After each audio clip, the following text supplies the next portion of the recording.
Hi there, Anton. So I see you've written a couple of essays for us. I'm very happy about this. I see that you need to get a 7, so we've got a lot of work to do. Let's get started with your essays and see what you wrote.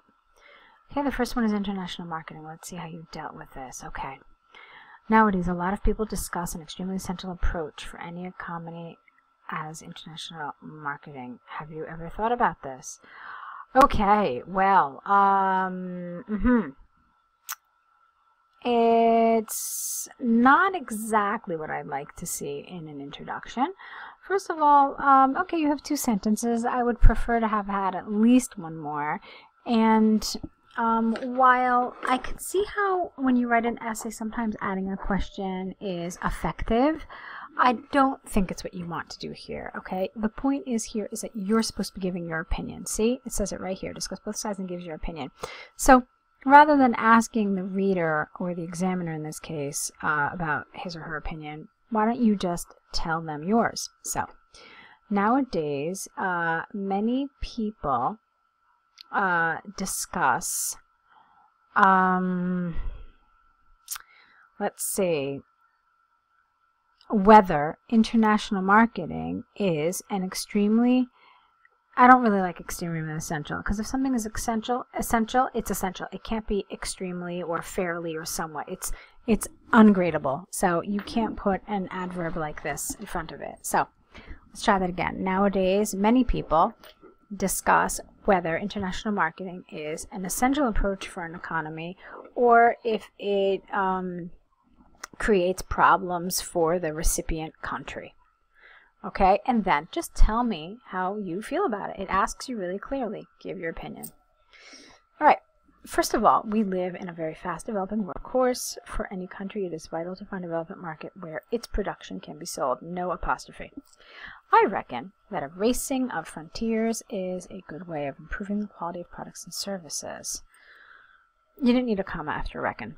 Moreover, all right, no, not moreover, explain what you mean and how does international marketing fit into this, okay? So you have to support a statement like that. Moreover, for some countries it can be vital because of absence of their own production. Okay, so you're talking about how international products are vital because some countries don't produce. Okay, fine. Sometimes national production can be in a monopoly in different areas. Definitely, it is always a bad sign for customers and as a result for economy itself. All right, how is this related to the topic of international marketing? What I would recommend is that you read a little bit about international marketing and what it means, because I'm not getting the sense from this particular paragraph you really grasped what we're talking about here when we talk about international marketing, okay? We're not talking about necessarily goods being sold globally. It's actually a different field altogether. Okay, so do look into it a little bit, and then I think it'll help you develop these paragraphs a little bit better. I am finding here, for example, sometimes national production can be a monopoly in different areas. Comma, definitely it is. Why is there a comma here? These are like 2 totally separate ideas, and so you need to, if you're going to join them, you need to join them with a different kind of linking device, okay? But I wouldn't have. I would have just done something different. You could have linked them, but like I said, it's a choice I wouldn't have made. All right, now here you've got a very short paragraph, 2 sentences. Let's see. However, a lot of people have another opinion about international marketing. The main problem of opening the borders is reducing of national production. It can lead to the closing of some factories, and a lot of people lose, with 1 O, their job. All right, again, this isn't about international marketing. You're talking about globalization. You're talking about the entrance of certain countries into other countries, and this is not a paragraph on its own. It's only like 3 sentences long. And again, it's not about international marketing. Another crucial problem of international marketing is that it can have a bad influence on national culture and traditions while sharing something new from other countries. All right, again, you need to develop all of these ideas. Let's see. Okay, yeah, so if I were you, I probably would have linked these 2 together since you're talking about the negative aspects of this issue. I would have linked them together in one paragraph, but there's still not enough development. You have to support. So if you're going to say something like, it can have a bad influence on national cultures and traditions, explain to me why. In what way it can have a negative influence, all right? You should never assume that the reader knows what you're talking about. So you really do have to develop these ideas. And it's really just as simple as, tell me, what do you mean it has a bad influence? What is a bad influence? And how can you explain, give me an example of that bad influence, okay? And then here, you suddenly have a good idea. You say, not a good idea, you have a positive idea that it's something new. So this also doesn't fit here since you're talking about the negatives. All right, so taking everything into account, I suppose that on his expression, on the one hand, open borders for international goods are not always a good idea. On here, the other hand, sometimes it is necessary for any economy to compare quality of its own production with international one. Okay, I reckon, no comma, that there should be a golden mean, perhaps, a golden mean, where borders should be open for some goods. However, it is the role of government to control this process and regulate economy to its needs, with an S here. All right, so here's my question. Where is this side of the issue? A necessary and economical form of education in addition to spreading ideas, language, and culture. You didn't really talk about that. The only thing you talked about is improving quality of goods and services, all right? You never talked about it spreading ideas, language, and culture. So an examiner would probably look at this and say that you are off topic. That, first of all, you didn't really talk about international marketing. You just talked about kind of globalization and international trade, which is something totally different. All right, so that's the first problem. The second problem is you didn't deal with this issue at all, this kind of spreading of ideas, language, and culture. Your paragraphing is a little problematic. All right, you have 1, 2, 3, 4, 5 paragraphs, and these little tiny ones that are like 2 sentences long don't really create paragraphs. And like I said before, you also need to develop your ideas. All right, you've got some ideas, and that's nice to see, but you need to develop them as well. Okay, let's see. Some grammatical problems. The vocabulary was okay for the most part, but yeah, there are some issues here that will certainly prevent you from getting that 7. Okay, let's take a look now at your English and Homestay letter. Dear Mr. and Mrs. Smith, my name is Anton and I am a student from Ukraine. I do want to improve my English while my staying in the UK. First of all, it will be my first time of visiting UK and I would like to get some basic information about it. The main question which disturbs me most of all is about weather. I heard a lot that it can change almost every 30 minutes. Is that true? Moreover, I would like to know, is it possible for me to rent a car with Ukrainian driver's license and how much will it cost? Nevertheless, I will land in London on 25th of October. My plane race number is this. Scheduled time of landing is 2:40. I hope you will have a possibility to meet me in the airport because I don't know how can I get to your house and my English is not so good yet. I'm looking forward to receive a reply from you as soon as possible. Faithfully yours, Anton Resnick. Okay.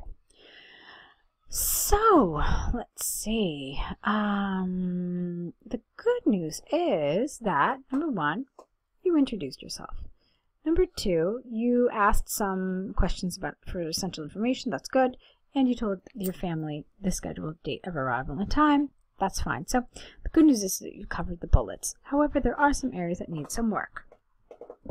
All right, let's start with the beginning and the end. Dear Mr. and Mrs. Smith, fine. My name is Anton.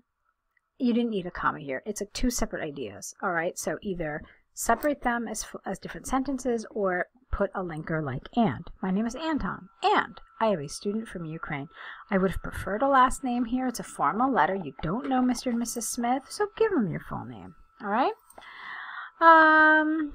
And I'm not really a huge fan of this. You need to tell them why you're writing. You're writing them to tell them that you're going to be staying with them for this English and Homestay program. So, my name is Anton Resnick, and I'm a student from the Ukraine. I will be staying with you for 3 months with the English and Homestay program. Because I am really looking forward to improving my English while staying in the UK. All right, so you can see what I did. I added a sentence, I combined some sentences, so it makes it a little fuller. All right, first of all, it will be my first time visiting Know Of, and I would like to get some basic information about it. That's fine. The main question which disturbs me most of all is about weather. Now here I would have really liked a semicolon or a colon. I heard that it can change almost every 30 minutes. Now, in a formal letter, we try to avoid these direct questions. Is that true? So, rather than being so direct with this, you could have said, please inform me regarding what sort of clothing I should bring. Please inform me what you recommend in terms of my coats. I don't know, in terms of clothing in order to deal with such unstable weather. Something like that, okay?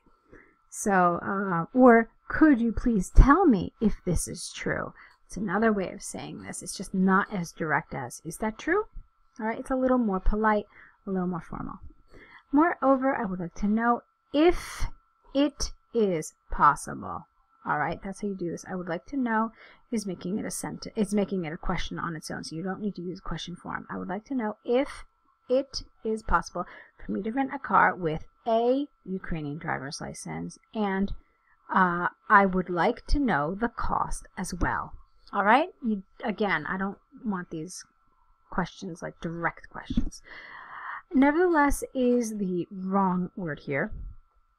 You wanted something else. You didn't have to write anything at all. You could have just started with, I will land in London on 25th of October, and my flight number is how we usually call this. My flight number is this, scheduled time, and the scheduled time of landing is this.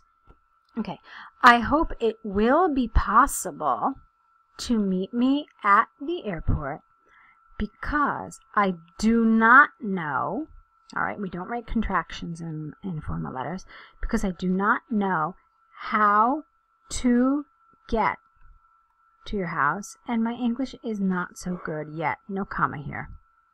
I'm looking forward to receiving. All right, with this too, it's always an ing. I look forward to receiving a reply from you as soon as possible. Now, the last thing, and it might seem like a detail, but I assure you it's not. You already know the name of the people you're writing to. It's Mr. and Mrs. Smith. Therefore, you should close your letter not with faithfully yours, but it should be yours sincerely. We only use yours faithfully when we do not know the name of the person we're writing to. All right?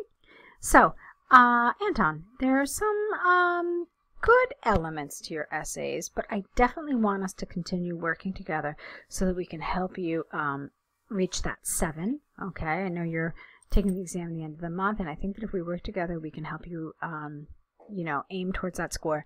Take a look at the different options available here, see which one fits you best, and I really look forward to seeing more of your writing because I think that we can do a lot of good work together. All right, best of luck to you. Looking forward to seeing more of your essays.